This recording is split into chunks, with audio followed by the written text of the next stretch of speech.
Good afternoon, welcome to Rundlii Gaming. So we're going to be doing a video on the game Coup. We're going to go over how to play the game of Coup. So this will actually not be a playthrough itself, but rather just teaching people how to actually play the game of Coup. There's going to be 5 different possible cards you could actually draw to this.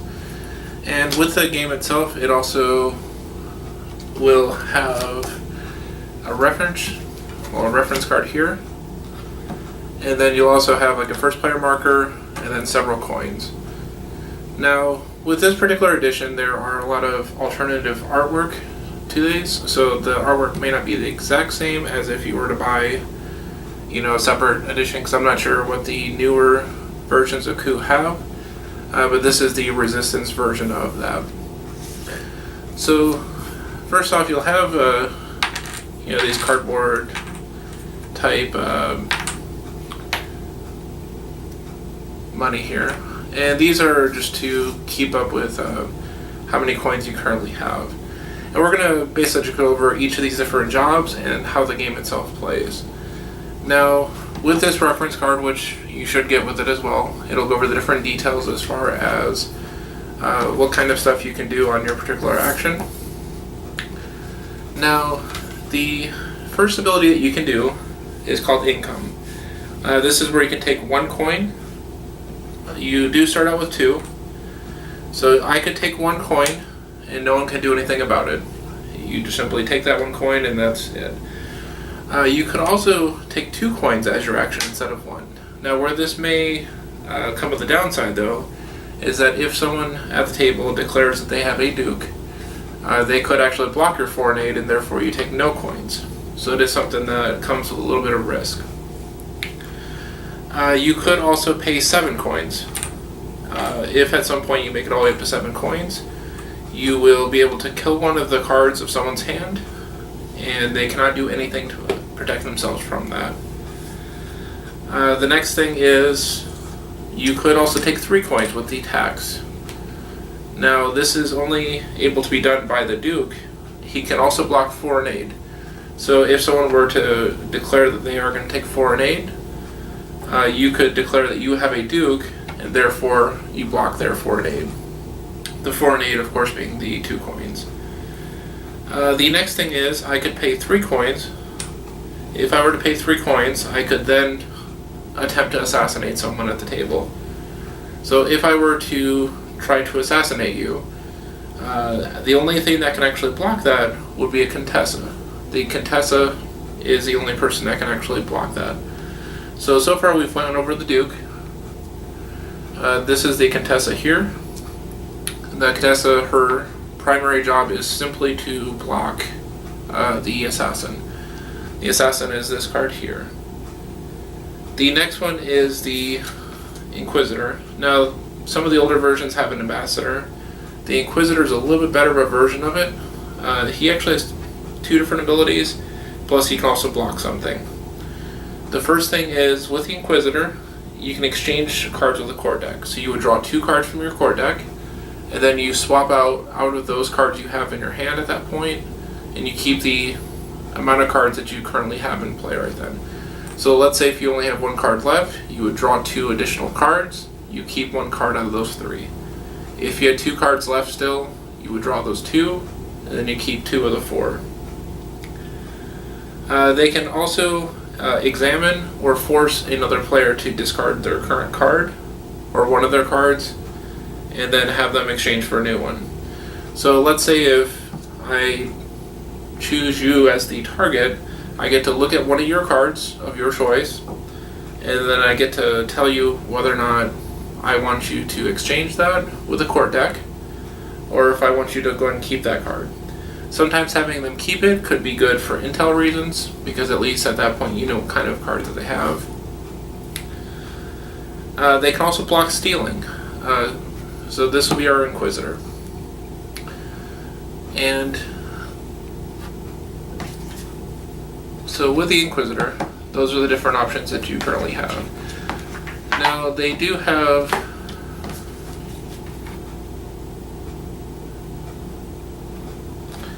a older card that was the Ambassador. Though, if you get an edition that has both of these in it, you basically choose between the two of which one you want to keep. I usually recommend the Inquisitor because the Inquisitor is just better. Back in the older days of Coup, when you had an Ambassador and you drew it, for the most part it was a useless card because all you could do is exchange, with the core deck itself. You could not actually examine a card out of someone's hand. So it's not nearly as good as the Inquisitor currently is, but at least it makes it a little bit more playable of an actual character. The last person on here is the Captain. With the Captain, you can steal 2 coins from another player. So if you were on the other side here, I could declare that I have a Captain and I'm going to steal from you. And you can either choose to believe me or not. He can also block stealing, as does the Inquisitor. So both the Inquisitor and the Captain can also block stealing. So with all that being said, those are the 5 different jobs that you could end up getting. Or cards that you can get in this particular game. Now, what's going to happen is, as we play through, if you're familiar with a game called Bullshit, it's very similar to that idea. You are going to get randomly selected a couple cards here. So let's say if you were given these 2 cards, and I was given these 2 cards. And then of course you'll have the core deck, which is in the middle. This big piece of cardboard here, this is the first player marker. So it's mostly just used to help you determine who the first player of this particular round will be. The games go extremely fast, so you tend to forget sometimes, so that's why this is really good. Now, with the cards in my hand, I have not actually looked at it, but I can declare that I have any of these 5. So I could pretend that I have a Duke, I could pretend I have an Assassin, Inquisitor, a Captain, a Contestant. It doesn't actually matter. Now, what's going to happen is that, let's say I'm going to declare that I'm going to do I'm going to steal from my opponent here. And so when I say that, I'm going to say, well, I'm going to steal from you. At this point, he can look at his own cards. He would not show me these. Right now we can tell that he has a Captain and Assassin. So because of this, he could say, well, I have a Captain, so I'm going to block your Captain. And at this point, I could either call him out, I could say, well, I don't really think you have a Captain. Now, if I do so, he has to reveal a Captain because someone was told that they were basically a liar.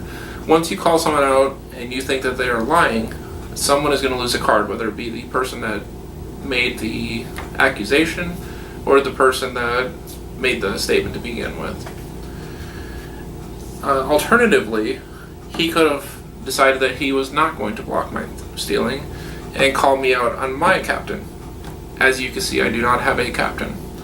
So if he would have called me out on it, I would have had to reveal one of my 2 cards. Ideally a Captain if I have it, but in this case I do not. So I therefore lose one of my reputation, or influence is what they call it in this game. I would lose my influence, means I am down to 1 card left. This card is no longer in play. We usually keep it on the side just to kind of annotate one of your cards are currently gone. Now, let's say on the other hand, that in the case of our opponent here, we know that he does have a Captain and he does have a Assassin. So I decide to steal from him. He declares that I am going to block the stealing that I did. I do not feel that he is a Captain. So I could declare, well, I don't think you actually have a Captain. At which point, if he does reveal a Captain, he then discards this card and he draws a new card. Now, because I was wrong, I lose one of my cards. So let's say if I want to get rid of my Inquisitor. As you can see at this point, I am down to 1 hit point left. Influence, you can basically just count them as like hit points. You have 2 hit points before the game ends. And once both your hit points are gone, you are out of this particular game, or this particular round. Then it'll proceed to the left to the next person. So in this case, he could do his own action. Let's say if he wants to do Forenade.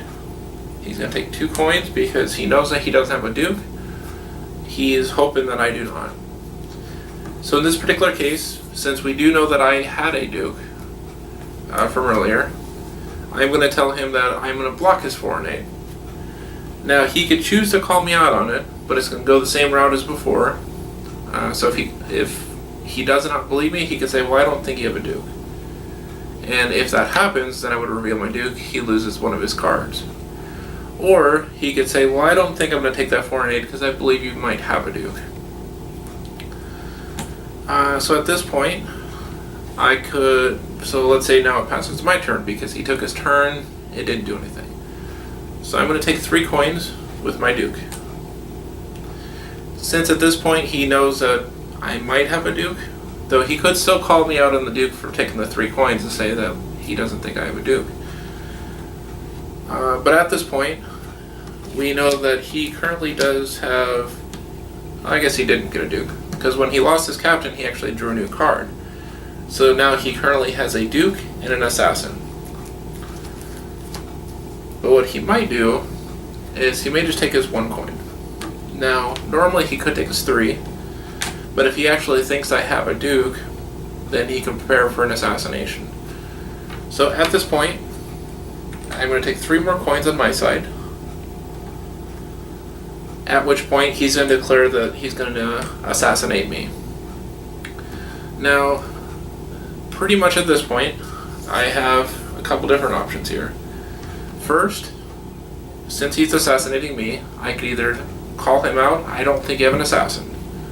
Then either he reveals an assassin or he does not. If I do think he has an assassin, I can go to the next step and say, well, I have a Contessa. Which of course we do not. But let's say that I did do that. Let's say, well, I have a Contessa, therefore I'm blocking it. He could then call me out on my Contessa, and then I have to reveal a Contessa. If I don't reveal a Contessa, I lose a card. So that's as far as the assassination goes. The last thing is, I could just take it and lose a card. So if I were just to take the assassination, I would flip this over, and I lose my other card, which means I'm out of the game. So at this point, it's safe to assume I don't really have much to lose here, so I'm going to declare I have a Contessa. He says, well, I don't think you do. I lose my last card. I'm out of the game. That is pretty much Coup in a nutshell. I mean, there are a few minor little things, like for example, let's say I was this person here with the assassin. Now, one thing you have to remember is if anytime you call bullshit on someone and they call you out, you are going to lose a card. So let's say if I were to pay 3 to assassinate this person here, they're going to call bullshit on my assassin. Now, there's a few things that are going to happen here because of that. First off, I reveal a assassin. So because of this, they called bullshit, which means they lose 1 card. So let's say they lose this card here. Now, the ability still triggers, even if they called it out. So if they called it out, the assassin will still come through and kill the card, which means this person's going to lose their 2nd card on top of the first one. 1, because they called bullshit and they were wrong. 2, because the assassin itself triggers. So as an example, let's say these are the 2 cards on this side.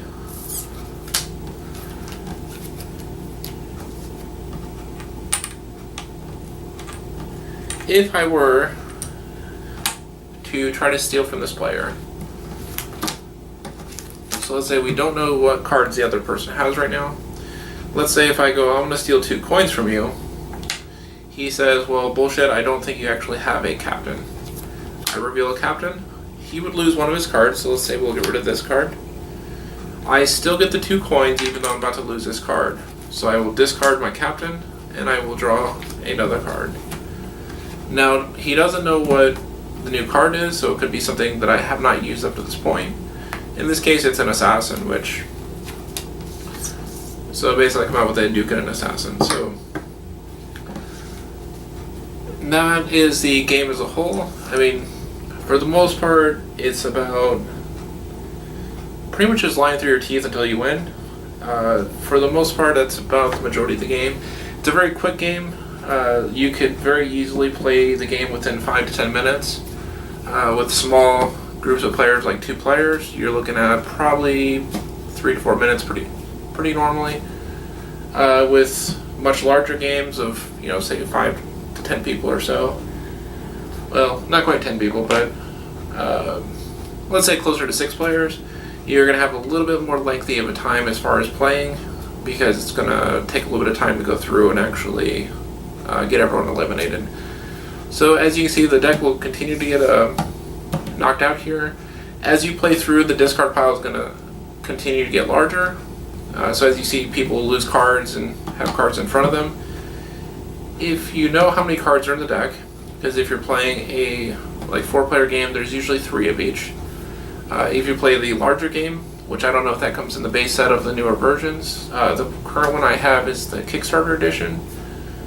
With the Kickstarter edition, there are 2 additional artworks of each. There are 5 of each card in the deck.